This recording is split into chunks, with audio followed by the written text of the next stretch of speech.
How to log into Publix Passport Employee account. Hello everybody, you may follow this step in order to do so. Open up any of your browser, for example this, and go ahead and type in Publix. After that, here in the very first option you'll be getting publix.com.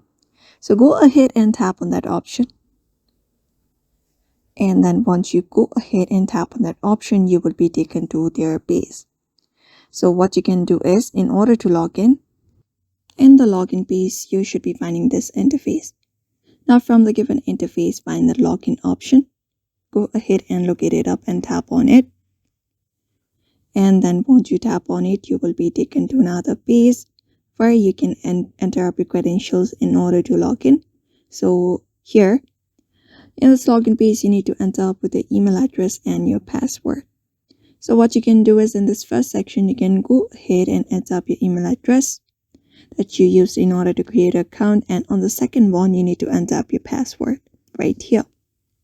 Once that is done, you can also log in with one-time code if you have that. Otherwise, once that is done, once everything is entered, just go ahead and tap on this login page, and once you are logged in, you should be getting access to all of the Publix features. So that's it for now. You may follow up this method in order to do so. So I hope this video was helpful. Give it a thumbs up and subscribe for more tips and tutorials, and we will see you on the next one.